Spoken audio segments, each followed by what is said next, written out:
Saudi Arabia, the land of sand dunes and oil riches, just revealed a building of a 12,000 kilometer long river in the heart of the desert. Yes, I'm not kidding, we've heard whispers of it happening in the kingdom, and trust me, it's so colossal that it might just overshadow the mighty Nile River. So let's dive deeper to find out why the kingdom felt it was necessary for such a giant project. How did it manage to hold a position so significant it could surpass the longest river in the world? How on earth is Saudi Arabia turning that imagination into reality? Okay, let's start from the beginning. Saudi Arabia is literally redefining the term long. They're in the process of digging up a river, and when we say long, we mean 12,000 kilometers long. That's not a typo, guys. Plus, it's going to be 4 meters deep and 11 meters wide. And guess what? We've got an insider from none other than Ahmad Al-Shungairi, a prominent reporter in the kingdom. He's given us the lowdown on this mega water project, and it's mind-blowing. First off, the river project is set to break the record held by the Nile River for being the longest in the world. So how are they pulling off this incredible feat? Well, they're using anti-corrosion pipes with a diameter of 2.25 meters. That's some serious engineering muscle. This ambitious initiative aims to surpass the 6,650 kilometer long river. The length of this pipe is 126,000 kilometers long. To put that into perspective for you, it could somehow stretch them out. They'd be long enough to go around the Earth 3 times. Amazing, isn't it? Now here's the exciting part. If these pipes were on a mission to circle the globe thrice, they would produce a whopping 9.4 million cubic meters of water every day. That's enough water to fill a lot of swimming pools, don't you think? But what are these pipes for? Well, they're like underground rivers, secretly delivering water right to the homes. And here's the amazing part, people. Get this. Water, even though they live in a place that's mostly covered in desert, it's a bit like having a magical water supply that never runs out.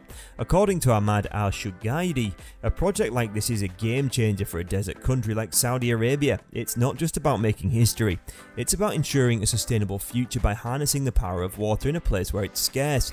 He wanted to express his gratitude by saying thank you to everyone who has had a hand in making sure they wake up and find water at home. It's a beautiful way of acknowledging all the hard work that goes on behind the scenes to make their lives comfortable. Now let's talk about the big picture. In just a few years, these long pipes will be used to transport fresh water from one part of the country to another. It's like they're building a water highway. You know, it's so long that if you laid it out straight, you'd have time to tell a few thousand water-related jokes before you reach the end. Alright, maybe not that many, but it's still seriously impressive. So if you don't want to miss any news about the futuristic plans of Saudi Arabia, then make sure to subscribe to our channel and put your notifications on. Now let's dive into the water situation in Saudi Arabia earlier and how they managed to quench their thirst for it. You won't believe the lengths they go to. First, this kingdom is a unique country because it doesn't have any natural rivers. Sure, you might spot a few lakes scattered around here and there, discover underground water sources, or stumble upon an oasis hidden in the desert, but the reality is Saudi Arabia uses twice as much water as any other developing nation in the world. Now that's a lot of water. Picture this, you're a tourist in Dubai, Bahrain, or any other city in the region, and you're probably wondering how on earth does Saudi Arabia manage to get enough water for everything? Good question. Well, in the past, the most common way to make water drinkable involved burning a massive amount of oil every day in thermal power stations. They used the excess heat to separate fresh water from salty brine. It worked, but it was incredibly expensive and not very eco-friendly.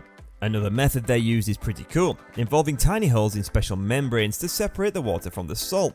It's like a super advanced sieve, but even this method isn't perfect, and it can be costly too. Plus, it has its own set of environmental issues, like what to do with the super salty stuff they're left with, which can harm marine life, and it also leaves a big carbon footprint. But now this country relies heavily on two sources of water. The first is groundwater, which is like a hidden treasure beneath the Earth's crust. They tap into this water through the wells and boreholes. And the second source is water from desalination plants. These plants are like magical places that turn salty seawater into fresh water. They're a lifeline for Saudi Arabia.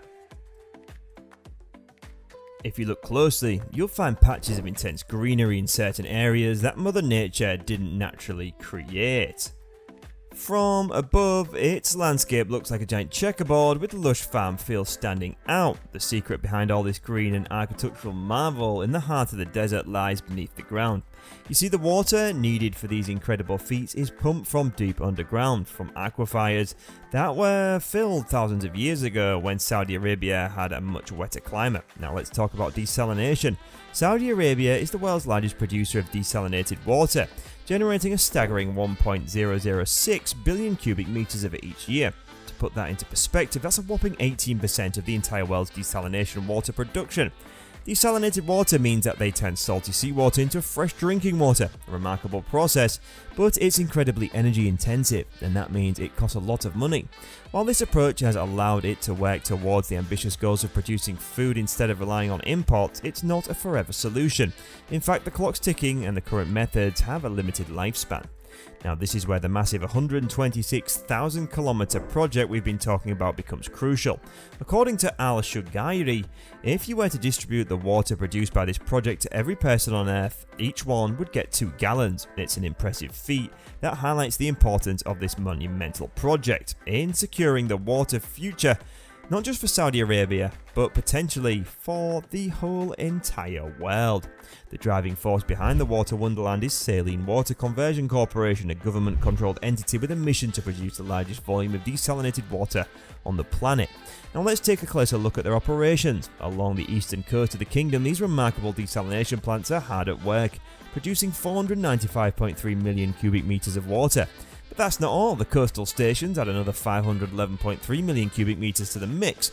In total, these two regions combine their efforts to produce a jaw-dropping 1,006.6 million cubic meters of fresh water every year, a colossal amount.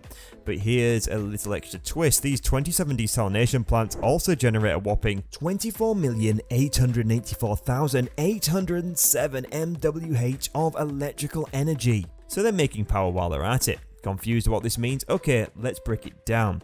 The 12,000 kilometer river project is about more than just water. They're part of a grand vision to improve the lives of the people and the nation as a whole. Saudi Arabia is investing heavily in this one, making strides to become a global leader that's also welcoming visitors from the West. These developments are poised to transform the face of the tourism in the kingdom to build a more robust infrastructure for its citizens and residents. It's all about progress, sustainability, and creating a better future. It's a great chance for US companies also that are good at building these systems to help out. Even local companies want to work with foreign partners to do more of this type of project. Sure, the kingdom has some big water challenges, but they're working on it. They have a plan called Vision 2030 and it's all about making things better. They're using new technology buildings, things like water treatment plants, and changing the rules to make it happen. So what do you think? Will this project succeed as described? Will the people's thirst for just 2 gallons of water be satisfied? Comment your thoughts down below.